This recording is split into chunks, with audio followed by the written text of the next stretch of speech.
The season's highlights of the Denver Broncos are brought to you by United, the airline the pros fly.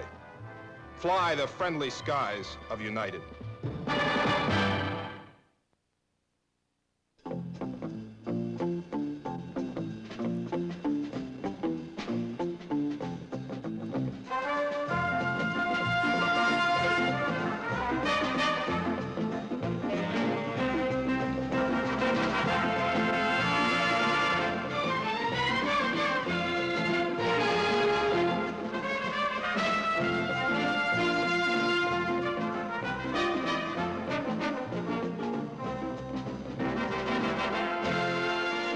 For the Denver Broncos and their fans, 1968 was going to be the year to hoop it up. The offensive drought that Denver had suffered through the last few seasons would be quenched by veteran quarterback Steve Tenzi, throwing touchdown passes to veteran receiver Al Denson. And with the exciting Floyd Little outflanking the enemy, this would be their year. But injuries to all three, including Steve Tenzi's twice broken collarbone, prevented a true offensive blossoming until mid-season.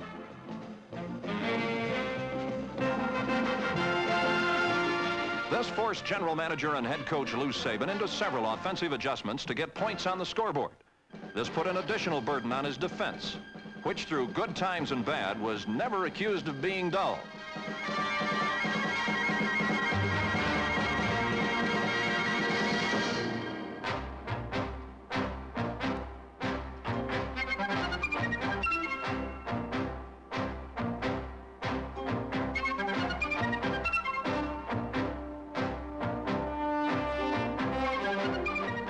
Many teams found they had a tiger by the tail in the Denver defense, as the Broncos had the fourth leading defense in the league against the run.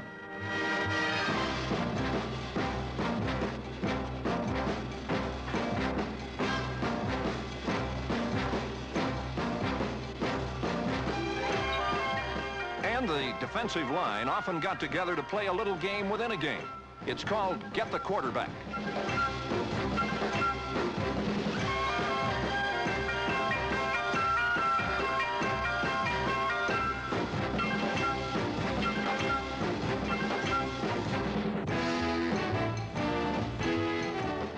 The defensive line, anchored by tackle Dave Costa, number 63, dumped enemy quarterbacks 33 times, or roughly twice as often as in the previous year. As the season progressed, it became obvious that at least one of its members would achieve all-league, if not all-pro status. Number 87 is defensive end Rich Jackson. Well, my style of play is more or less the style of my arm, and it's more or less an aggressive style. And I just like to hit people, and I like to go hard, and I try to keep myself in superb condition in that it would allow me to go hard on every play.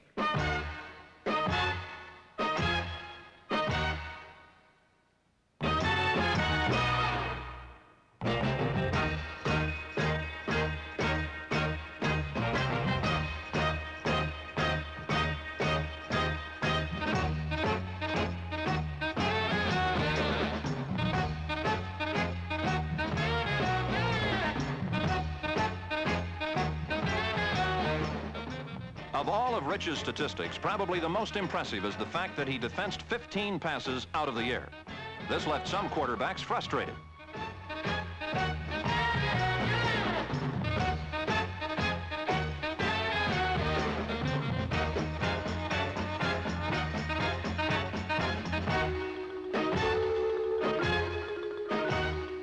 Others simply stared in amazement. Whatever the circumstances, Rich Jackson has all the credentials of a true all-pro and the drive to use them to the utmost.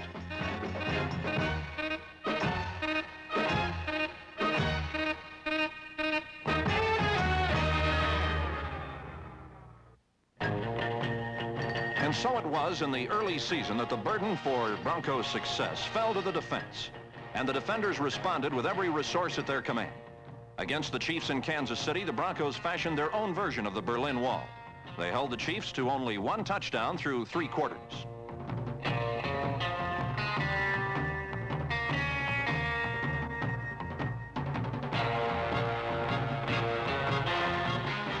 But that kind of pressure cannot be maintained with few or no points on the scoreboard. The offense was unable to mount sustained scoring drives, and the Broncos suffered early losses through a late-game inability to maintain the defensive momentum.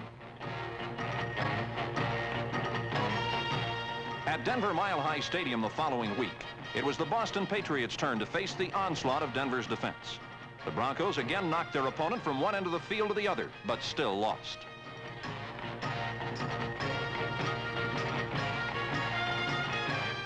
When two other quarterbacks were unable to replace the injured Steve Tenzi, Marlon Briscoe, number 15, was introduced into the quarterback slot. Marlon played well in his first exposure.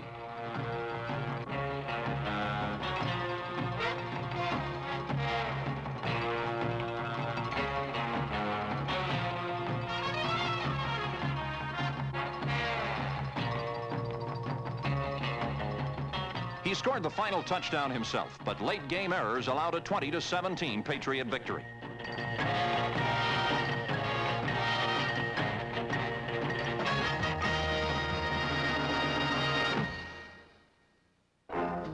In a rematch with the Cincinnati Bengals, Denver hoped to bounce back. Steve Tenzi came off the bench in the second half to rally the offensive forces.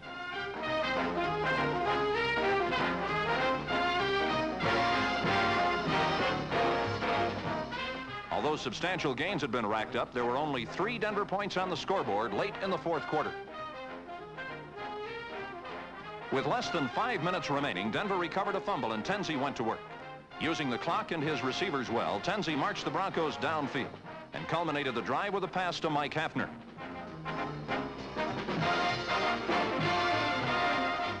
The 10-7 victory was significant because the Broncos would lose only once in the following 4 games. This is quarterback Marlon Briscoe, and he would have his finest all-around day against the visiting Miami Dolphins.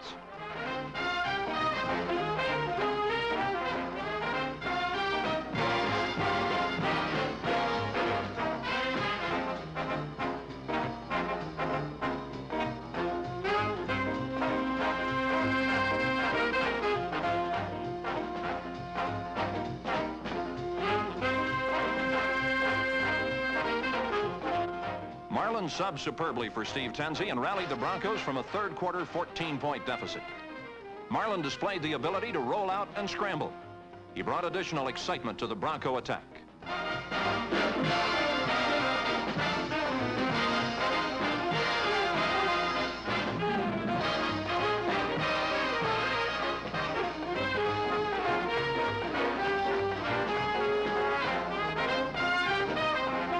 With time running out and a tie imminent, Marlon drove the Broncos steadily downfield.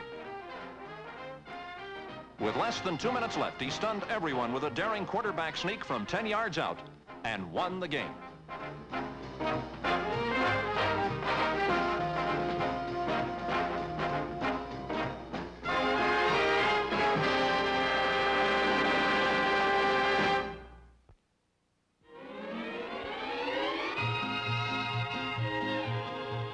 Next, the Broncos traveled to Boston for a rematch with the Patriots, who desperately needed a victory to remain in the race for the Eastern Division crown.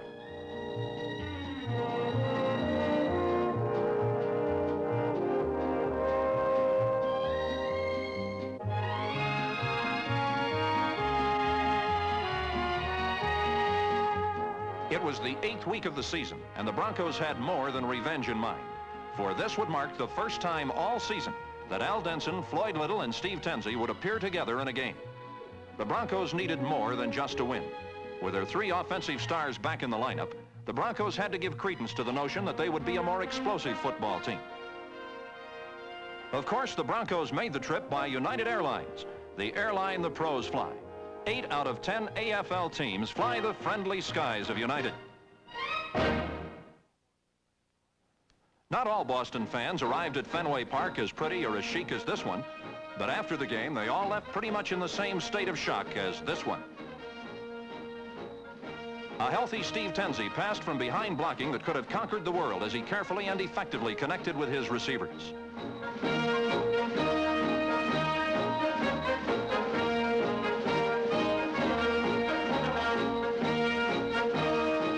Preoccupied with the elusive Denson, the Boston secondary found that Denver had several others who catch the ball well.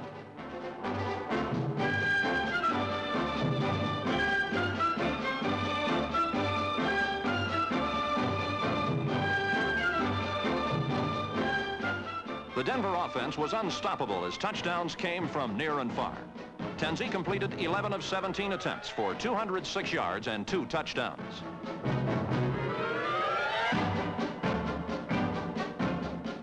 The members of the defensive front four played their usual havoc as Rich Jackson, Rex Mirich, Dave Costa, Pete Duranko, and Paul Smith all turned in stellar performances.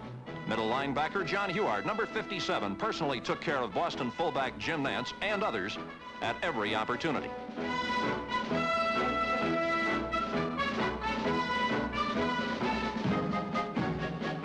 It was with great pride that the defense could look back upon its handiwork. But for halfback Floyd Little, there was no time for looking back. Boston was a good day for me. I think our offense was put together in such a way that we couldn't do anything wrong.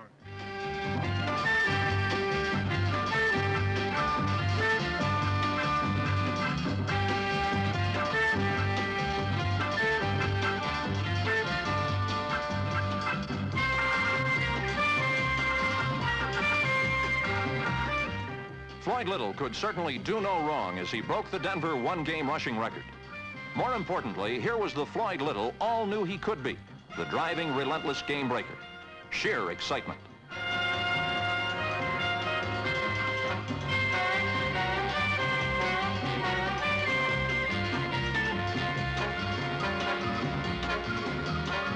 After this game, Floyd was a much more consistent performer. As is his manner, he gave most of the credit to his guards, who he said gave him the confidence to run. Floyd was utilized to a much greater extent as a receiver this year.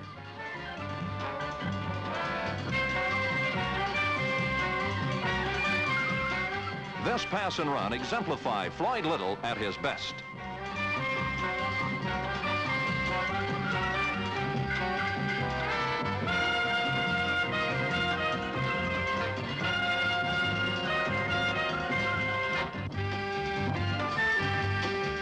It is a tribute to Floyd that even though he missed several games through injury, he still finished second in the league in kickoff returns and fourth in punt returns.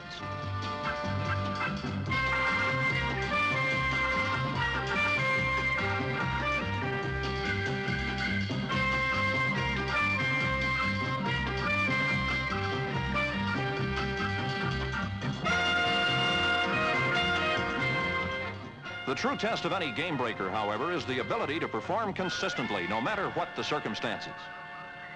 Against Buffalo, Denver had a comfortable lead late in the game when a series of bizarre events occurred. Buffalo blocked a punt and scored a touchdown to narrow the lead to 2 points.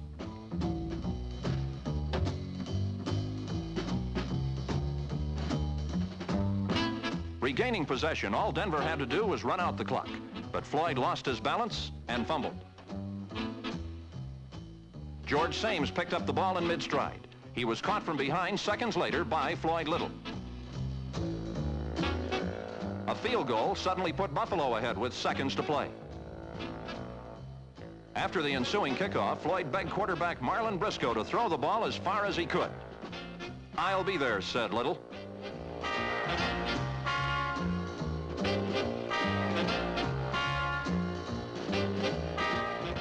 The reception set up Bobby Howfield's winning field goal.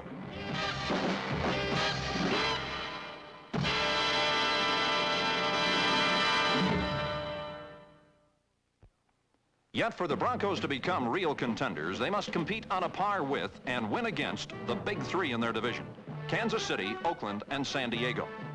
It was on a crisp, clear Colorado Sunday that over 40,000 fans came to expanded Denver Mile High Stadium to see the Broncos take on the San Diego Chargers.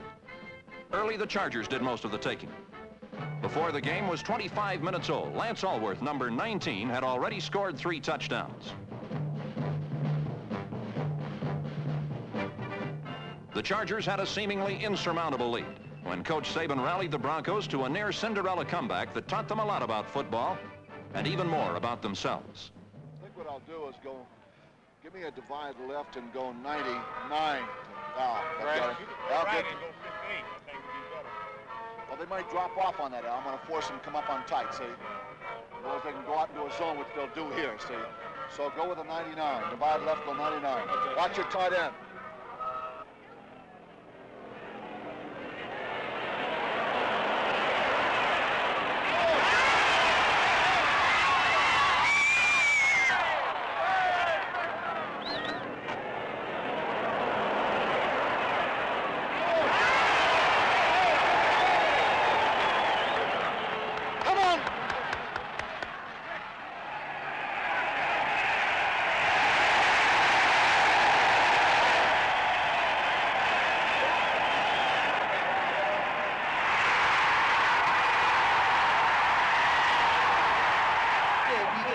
Quick look. You read that strong safety. If he takes off, then you go to the tight end. He'll be wide open. I'll probably be going in because the flow's going that way, see? And then I got to pick my, we're either in or out, but it's either play me out, so I'm looking in.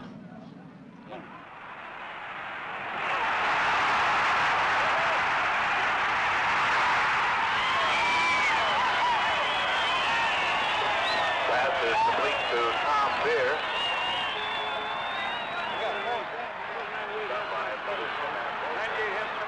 98 to a halfback screen. Yeah.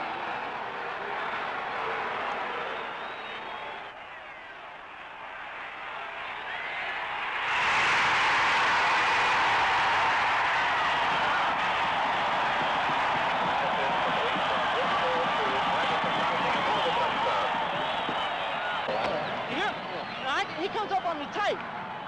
What I do, I go inside and then break for the corner on a streak or anything. Okay, now I can get him on. Yeah, I understand. Yeah, because in the second, no, fake is not going to do anything for you. Okay, high! Put him on the left side. Put him on the left side. Yeah, work on him. 58. Okay, we can work on him. First thing you work on is 58. We'll get a score. Take it easy. We'll be all right. Okay, let's go. I think that whenever we go in the 50, I think that we're going to try to... Let's go, Merlin.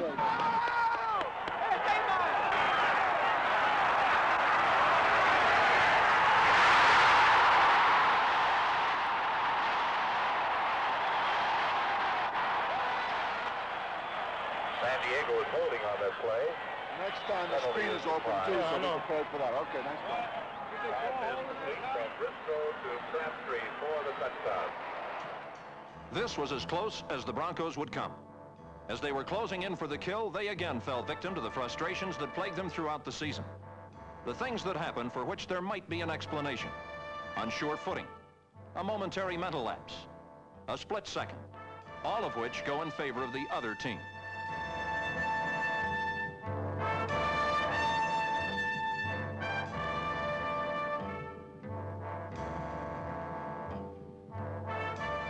Or the things that one has no way of explaining or even accepting. They're known as the breaks, and Denver enjoyed precious few of them in 1968.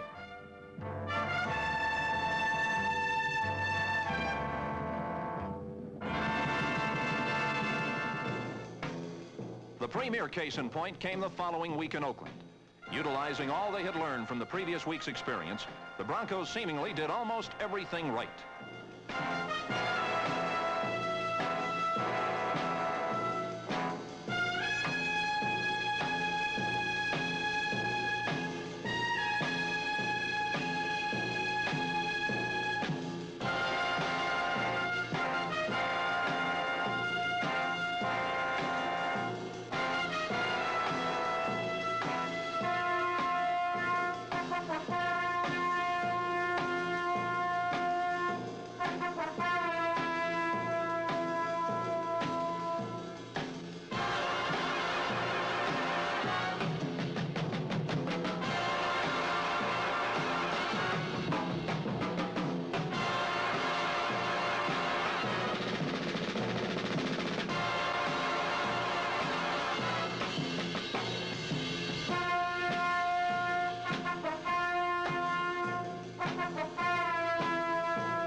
They came from behind to take a 20-10 lead, only to see it disappear.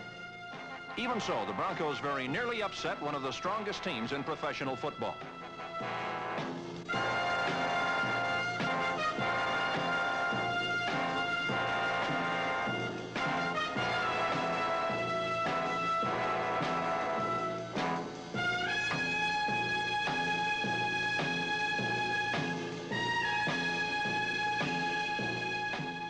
midway through the fourth quarter, the Broncos trailed 30-27 when Raider quarterback Darryl LaMonica threw a pass that was more than a little symbolic of the 1968 season for Denver.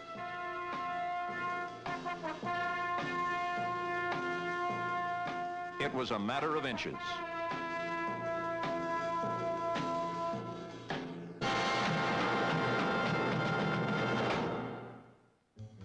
For any professional football team, a season has to be more than so many games won or lost, so many passes thrown or received. During the course of any season, a team will provide a definitive statement about itself. The moment, if you will, that expresses the team, its purpose, its goals, its personality. Fortunately, Denver's for 1968 will not be found in the shrouded gloom of the Oakland Coliseum. Unfortunately, it will not be found in the confines of Denver Mile High Stadium. But the moment does exist. It was 60 minutes long, and it occurred in Shea Stadium, October 13th, against the world champion New York Jets.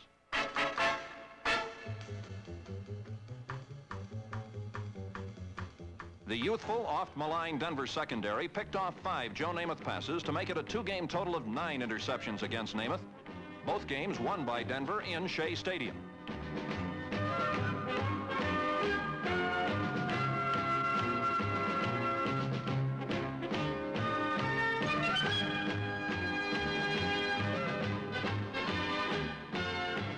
The interceptions were only half the story. Trailing 7-0 in the opening minutes, quarterback Steve Tenzi stood in the teeth of the Jets' defense and calmly picked out his receivers when they got open. The 74-yard drive was Denver's most impressive of the season. With a minimum of trickery and a maximum of execution, they extracted a well-earned touchdown from a grudging Jet defense. Denver scored again in the second quarter and led at halftime by 14-10.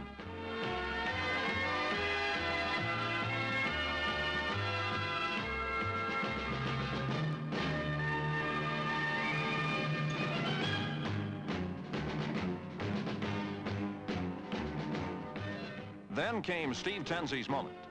On the first play from scrimmage of the second half, Steve checked off at the line of scrimmage, called an audible signal to change the play, and threw the clinching touchdown pass to Eric Crabtree. Eric outdistanced the by now not-so-jolly Green Giants.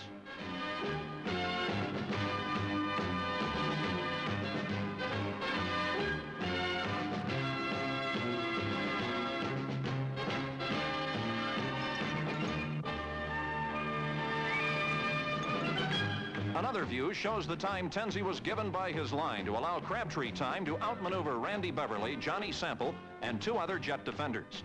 Simply, it was Denver's play of the year.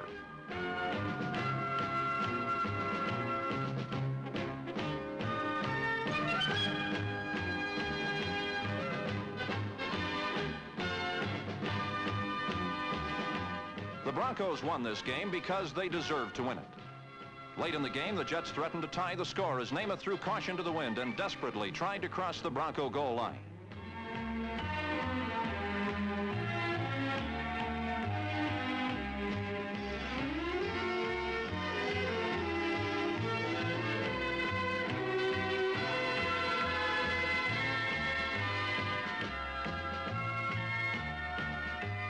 They almost did it. A phrase that hung over the Broncos like an albatross for much of the 1968 season would finally be worn by somebody else, and rightly so. They almost did it. Steve Tenzi cradled the victory, and the Broncos had expressed themselves. Brash, unpredictable, but competitive.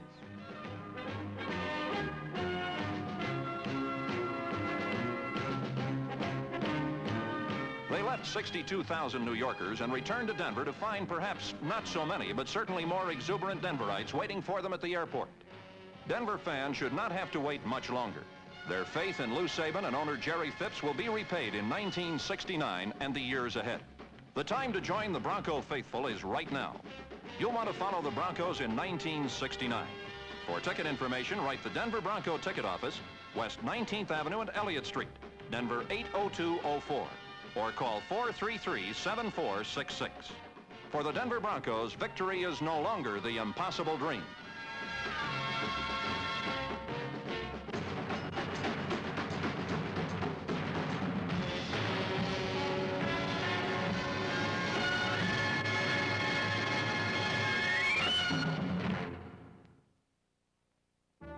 season's highlights of the Denver Broncos are brought to you by United, the airline the pros fly.